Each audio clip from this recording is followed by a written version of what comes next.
उठो जागो और तब तक मत रुको जब तक लक्ष्य की प्राप्ति ना हो जाए। स्वामी विवेकानंद जी का यह सूत्र, यह मूल मंत्र प्रत्येक युवा के लिए बहुत ही प्रेरणादायक है। सभी को सादर प्रणाम, जय हिंद, वंदे मातरम। दोस्तों, हम अभी यहाँ गुजरात की धरती पर हैं और आज का विशेष दिन युवा दिवस, स्वामी विवेकानंद जी की जयंती के शुभ अवसर पर आज यहाँ पर हम लोगों को एक स्कूल में प्रोग्राम कराने का अवसर मिल रहा है। आज मैं भी अपने आप को गौरवान्वित महसूस कर रहा हूं कि ऐसे महापुरुष के जीवन पर मुझे बोलने का अवसर प्राप्त हो रहा है। और आइए हमारे साथ अभी हम देख लेते हैं स्कूल में जाकर के यहाँ के युवाओं की मनस्थिति क्या है, देश के लिए वो कितना सोचते हैं, स्वामी जी को वो कितना फॉलो करते हैं। स्वामी जी ने जो युवाओं को लेकर के इतना दर्द, इतनी पीड़ा उनके दिल में थी, उसको लेकर के वो कितना जागरूक हैं, कितना वो उनके विचारों को पढ़ करके अपने आप को सन्मार्ग पर लेकर चलते हैं। और फिर हमारा जो अपना विषय है योग पर भी उनसे बातचीत करेंगे। अपने आप को लेकर के जो विद्यार्थी हैं, भाई बहन हैं छोटे, वो कितना जागरूक हैं, क्या उनका स्वास्थ्य ठीक है, क्या वह शारीरिक मानसिक रूप से स्वस्थ हैं। बने रहिए हमारे साथ वीडियो में। चलते हैं हम सभी अभी मंदिर में एक बार प्रणाम करने के बाद स्कूल की ओर।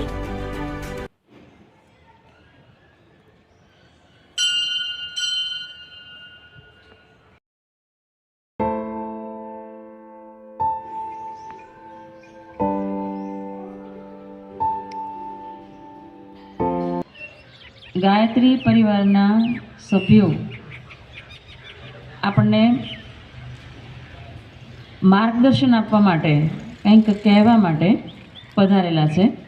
જે ચાર ભાઈઓ છે એ દેવ સંસ્કૃતિ વિશ્વવિદ્યાલય શાંતિકુંજ હરિદ્વારથી પધારેલા છે। એમનું નામ છે વિનય યોગી ભાઈ, નિશાંત યોગી ભાઈ, દુષ્યંત કુમાર યોગી અને રાકેશ કુમાર યોગી। એ ચાર ભાઈઓ આપણી વચ્ચે છે। આ બધાયનું હું ખરા હૃદયથી ખુલ્લા દિલે સ્વાગત કરું છું આપણી વચ્ચે। ત્યાર પછી પ્રકૃતિ ચિકિત્સા વિશે વાત કરશે, સ્વામી વિવેકાનંદજી વિશે વાત કરશે, પછી નૈતિક મૂલ્યો, વ્યસન મુક્તિ અને યોગની માહિતી આપણને આપશે।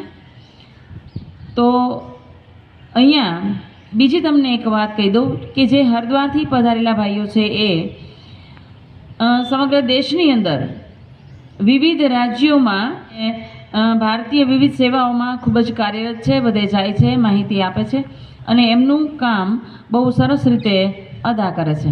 આજે એ આપણી વચ્ચે હાજર છે, તો આજે આપણે એમને સાંભળીએ। સૌથી પહેલાં આપણી વચ્ચે વિનય યોગીજી પધારશે અને આપણને માહિતી આપશે।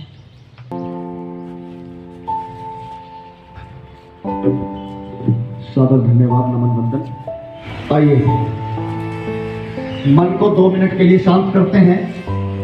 सर्वप्रथम मां गायत्री से प्रार्थना, सद्बुद्धि की प्रार्थना, विवेक की प्रार्थना हम सभी यहां से करते हैं। हम हमेशा सन्मार्ग की ओर बढ़े, अपने लक्ष्य को प्राप्त करें।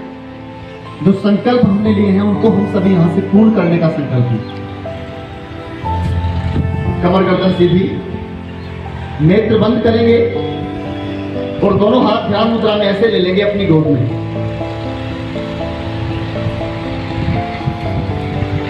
ओम भूर्भुवः स्वाहा तत्सवितुर्वरेण्यं भर्गो देवस्य धीमहि धियो यो नः प्रचोदयात्। ॐ गुरुर्ब्रह्मा गुरुर्विष्णु गुरुर्देवो महेश्वरा गुरुरेव साक्षात् परब्रह्मा तस्मै श्री गुरुवे नमः। अखण्डमण्डलाकारं व्याप्तं येन चराचरं तत्पदं दर्शितं येन तस्मै श्री गुरुवे नमः। मातृवत् लालयित्री च पितृवत् मार्गदर्शिका नमोस्तुते गुरुसत्तायै श्रद्धा प्रज्ञायुता च यः श्रद्धा प्रज्ञायुता च यः। या देवी सर्वभूतेषु मातृरूपेण संस्थितां नमस्तस्यै नमस्तस्यै नमस्तस्यै नमो नमः। आइए दोनों हाथ अपने रफ करेंगे, इन्हीं के मध्य चेहरे पर स्पर्श करके अपने नेत्रों को खोलेंगे। मंच पर उपस्थित यहाँ पर हमारे सभी अखिल विश्व गायत्री परिवार के वरिष्ठ कार्यकर्तागण एवं यहाँ अपने स्कूल प्रांगण में उपस्थित सभी शिक्षकगण, मेरे साथ अनवरत यात्रा पर देश के विभिन्न राज्यों में गुरु कार्य हेतु संकल्प लेकर के निरंतर चलने वाले मेरे अपने प्रिय सभी भाई एवं प्यारे बच्चों, सर्वप्रथम यहाँ से आप सभी को आज स्वामी विवेकानंद जी की जो जयंती है उसके लिए विशेष शुभकामनाएं। हम आज के दिन सही मायनों में उनके जीवन को एक बार उठा करके देखें तो हमें पता चलेगा कि इस भारत की धरती से इस भारत माता ने समय समय पर इस निर्माण को पूर्ण करने के लिए कैसी कैसी दिव्य आत्माओं को जन्म दिया है। उनमें से एक विशेष प्रतिभा स्वामी विवेकानंद जी। स्वामी जी का जीवन हम लोगों को बहुत कुछ सिखाने के लिए प्रेरित करता है। एक सूत्र उन्होंने दिया भी है, आप लोग अक्सर यहां से सुनते होंगे, लक्ष्य को जब आप निर्धारित कर लेते हैं फिर पीछे मुड़ के आपको नहीं देखना। और यहां पर जो आपकी अभी उम्र है, जो आपकी अभी आयु है 10+2, ये एक विशेष है। अगर आप इस समय में अपने आप को एकाग्रता के साथ लक्ष्य को निर्धारित करके संकल्प शक्ति के साथ आगे बढ़ेंगे तो मुझे लगता है कि जो वो चाहते थे, जो उनके मन में इस देश के युवाओं को लेकर के एक भाव था, जो उनके दिल में, उनके हृदय में इस देश के युवाओं को लेकर एक पीड़ा थी, वह 100% सफल होगी। और उनको और आने वाली पीढ़ियों को फिर जैसे हम लोग उनसे प्रेरणा लेते हैं वैसी प्रेरणा हमसे भी आने वाले जो बच्चे होंगे वो लेंगे। आज का दिन संकल्प लेने का दिन है। आज का दिन ये विचार करने का दिन है कि हम लोग उनके सूत्रों को फॉलो करके ऐसा क्या करें अपने आप से जो इस देश, समाज और संस्कृति के लिए कुछ नया रूप दे सके।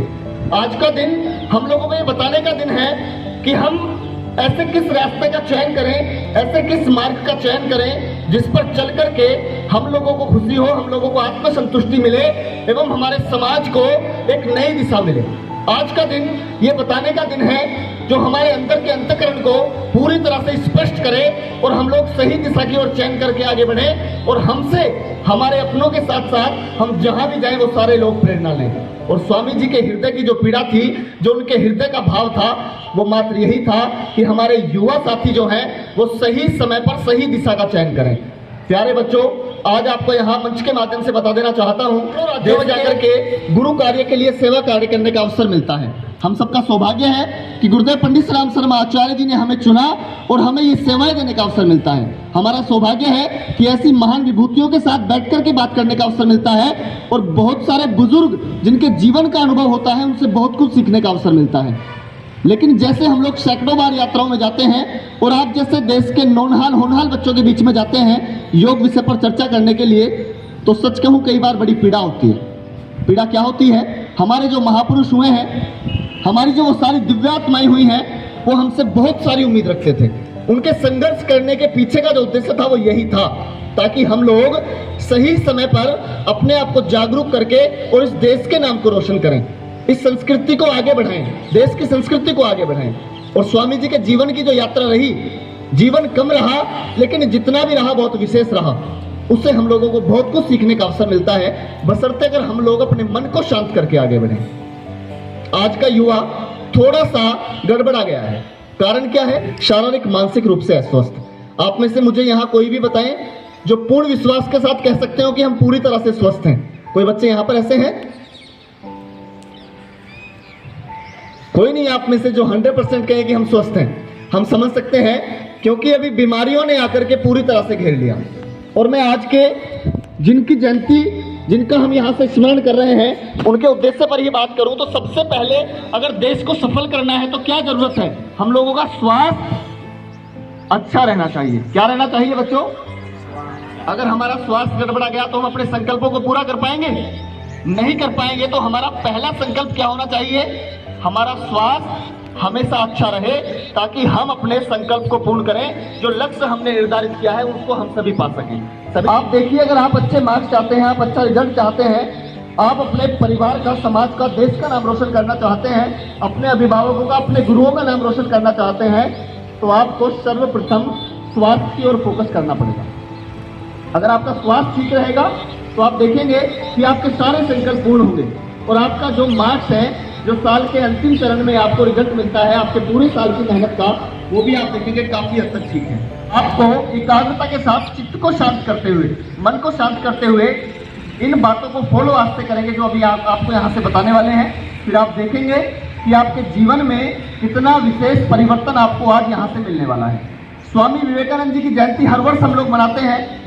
बहुत आनंद एवं उनसे बहुत कुछ सीखने का अवसर मिलता है, बहुत सारे लोगों से जानने का अवसर भी मिलता है, लेकिन मेरा अपना ध्येय एक ही है कि वो चाहते क्या थे, उस पर हम थोड़ा सा बातचीत कर ले। तो सर्वप्रथम स्वास्थ्य हमारा ठीक रहेगा, तब हम उनके मन में जो भाव था देश के युवाओं को लेकर के उसको पूरा कर सकेंगे। हमारे ऋषियों ने देखा हमारे देश के बच्चों के स्वास्थ्य लाभ के लिए, वैसे तो हम लोग वसुधैव कुटुंबकम की बात करते हैं, जब हम लोग बोलते हैं धर्म की जय हो, अधर्म का विनाश हो, और फिर वहां पर हम एक सूत्र और दोहराते हैं, विश्व का कल्याण हो। तो हम लोग सभी के कल्याण के निर्माण की सोच रखते हैं। इस निर्माण और कल्याण की सोच को लेकर के ही स्वामी जी शिकागो यात्रा पर भी गए थे और भारत की अखंडता और भारत की संस्कृति का झंडा वहां उन्होंने लहराया। 1893 आप लोग सैकड़ों बार सुनते भी हैं, लेकिन आज का जो युग है वो यही है। सबसे पहले जो आज के समय की मांग है, हम स्वास्थ्य को सही करें। अगर हम अपने संकल्प को पूर्ण करना चाहते हैं तो स्वास्थ्य सर्वोपरि। अब हमारे ऋषियों ने ये देखा कि अगर हमारे बच्चे स्वास्थ्य उनका ठीक रहेगा तो वो सारे सपने उनके पूरे होंगे और वो अपने देश, समाज, संस्कृति के रक्षक बनेंगे और उसको आगे लेकर के जाएंगे। अब बच्चों आप लोग देख सकते हैं, मैं समझ सकता हूँ आपकी पीड़ा, क्योंकि सैकड़ों बार आप सबके बीच में जाते हैं कि आपके पास भी कई बार समय का बहुत अभाव होता है। तो क्रोध क्या है? साक्षात यमराज है। और मैं आपको सही बात बता दूं, जो बच्चे क्रोध करते हैं वो जीवन में कभी आगे नहीं बढ़ पाते। अगर आप अपने लक्ष्य को सही समय पर प्राप्त करके अपने आप को सही इंसान बनाना चाहते हैं तो आपको आज से संकल्प लेना होगा कि सबसे पहले क्रोध को कंट्रोल करेंगे। किसको कंट्रोल करेंगे? उसके लिए मुद्रा भी बताएंगे और भी थोड़े बहुत सूत्र आपको વિનય યોગીજી ભાઈએ આપણને બધાને બહુ જ સરસ માહિતી આપી, મુદ્રાઓ કરાવી અને તમને ઘણું બધું શીખવ્યું કે જેનાથી તમે લોકો તમારા જીવનમાં આગળ વધી શકો। અને આપણે એવો સંકલ્પ લઈએ કે આ જે ભાઈએ આપણને શીખવાડ્યું છે એ બધું જ આપણે રોજબરોજ એને કરીએ, આપણે આપણી રોજની રૂટીન લાઈફમાં એનો ઉપયોગ કરીએ, આપણે આગળ આવવાની કોશિશ કરીએ કે જેથી એ આપણા शिक्षणમાં પણ ઉપયોગી બની શકે। सादर प्रणाम समय को, मैं विनय योगी और हम लोग देव संस्कृति विश्वविद्यालय शांतिकुंज हरिद्वार से अभी यहाँ वर्तमान में गुजरात की धरती पर आए हैं गुरु कार्य करने के लिए। और आज हम लोगों का यहाँ एक प्रोग्राम स्कूल में हुआ, क्योंकि आज विशेष दिन है, स्वामी विवेकानंद जी की जयंती है। और प्रोग्राम करने के लिए हम लोग स्कूल में गए। आदरणीय भैया हमारे जो परिव्राजक यहाँ पर हैं और हमारे वरिष्ठ कार्यकर्ता भी हम लोगों के साथ गए। और आज हम लोगों ने यहाँ मिलकर के जो स्कूल के अपने विद्यार्थी थे उनसे काफ़ी विषयों पर चर्चा की। सबसे पहले तो स्वामी विवेकानंद जी के जीवन से उनको अवगत कराया। महापुरुषों को पढ़िए ताकि आपके जीवन में सकारात्मक माहौल बने, आप अपने जो लक्ष्य को निर्धारित आपने करना चाहते हैं उसको आप सभी पूर्ण कर सकें। और इसके अलावा हम लोगों ने यहाँ पर फिर योग विषय पर बच्चों से बातचीत की, क्योंकि जैसा कि हम लोग पूरे देश की यात्राएं में जाते हैं, इसी बीच स्कूल, कॉलेज, एकेडमी और कई बार हम लोग भारतीय सेनाओं के बीच में भी जाकर के जवानों को स्वास्थ्य लाभ के लिए मैसेज देते हैं। आज फिर हमने स्वास्थ्य के प्रति भी बच्चों को जागरूक किया। उसमें हमने मुद्राओं के माध्यम से कैसे बच्चे शारीरिक और मानसिक स्वस्थ रहें, इसके साथ साथ थोड़ा सा प्राकृतिक विषय की चिकित्सा पर भी हम लोगों ने बातचीत की। और बच्चों को वर्तमान में कैसे वो अपने आप को योग के माध्यम से स्ट्रॉन्ग बनाएं। आज वर्तमान में योग की आवश्यकता है, क्योंकि बच्चे शारीरिक और मानसिक रूप से अनफिट हैं, अस्वस्थ हैं, उनका स्वस्थ रहना बहुत जरूरी हो जाता है। और शांतिकुंज देव संस्कृति विश्वविद्यालय से हमारे अपने जैसे सैकड़ों हजारों युवा वहाँ से पढ़ाई पूर्ण करने के बाद निकलते हैं और देश के विदेशों में जाकर के वो इसी तरह से गुरु का कार्य एवं किस तरह से हम लोगों को युग निर्माण की प्रेरणा और युग निर्माण से लोगों को जोड़ने का संकल्प पूरा करते हैं। आज यहाँ आकर के बहुत अच्छा लगा। और जिन बच्चों से हम लोगों की बात हुई, गायत्री परिजन हमारे साथ जो सभी थे, उन लोगों की जो बातचीत हुई एक विशेष अवसर रहा। और मैं यही आग्रह आगे करता हूँ कि योग के लिए हम लोग अपने आप को तैयार करें। कहीं ना कहीं अस्वस्थ हैं तो योग हमारे जीवन में एक महत्वपूर्ण भूमिका निभाता है। तो योग को जीवन में उतार करके अपना कायाकल्प करें। और आज का दिन जैसे कि विशेष है, स्वामी विवेकानंद जी की जयंती है, तो आज का दिन संकल्प लेने के लिए सबसे विराट दिन है कि ऐसे महापुरुष का जन्म आज के दिन हुआ जिनसे हम लोग प्रेरणा लेकर के आगे बढ़े। सादर प्रणाम, धन्यवाद। आप कितने सालों से ये कार्य कर रहे हैं? हम लोग अभी जो हैं, हमने 2018 में इंटर्नशिप के लिए हम लोगों ने प्रथम में हम लोग नेपाल गए और उसके बाद से हम लोग अभी रेगुलर यहाँ पर यात्राएं कर रहे हैं। कोविड के बीच में हम लोगों ने ऑनलाइन क्लास के माध्यम से और अपने आसपास जो उत्तर प्रदेश के अपने आसपास के जिले थे उसमें हम लोगों ने कैंपिंग की, शिविर लगाए और लोगों को जागरूक किया। कितने कार्यक्रम किए आपने? कार्यक्रम तो सैकड़ों की तादाद में हुए हैं। हम लोग नॉर्थ ईस्ट में आसाम, नागालैंड, अरुणाचल प्रदेश, बिहार, नेपाल में भी काफ़ी कार्य किए हैं। इसमें हम लोग सैनिक बल, अर्धसैनिक बल और पुलिस फोर्स के बीच में सैकड़ों बार जाते हैं और यह सब बताने का अवसर मिलता है। हम लोग भी अपने आप को गौरवान्वित महसूस करते हैं क्योंकि योग को लोग सुनते हैं तो सही मायनों में जीना सीख जाते हैं। खास करके हमारे प्रधानमंत्री योग पे ज़्यादा जोर दे रहे हैं, तो उसके बारे में आपको क्या कहना है? कहना यही है कि प्रधानमंत्री जी ने जो ये बात कही है बिल्कुल ठीक है और प्रधानमंत्री जी ने जो अंदर से विचार किया है बिल्कुल ठीक है, क्योंकि योग जब तक व्यक्ति के जीवन में नहीं आएगा तब तक व्यक्ति कहीं ना कहीं गड़बड़ा जाएगा। और योग का जो सही स्वरूप है वो यही है कि स्वयं अपने आप को जान लें। फिर आसन प्राणायाम की बात करें तो अपने आप को स्वस्थ कर लें। अपने आप को स्वस्थ कर लेंगे तो सारे संकल्प पूर्ण हो जाएंगे। स्वस्थ शरीर में संकल्प पूर्ण है। ठीक है। ठीक है जी।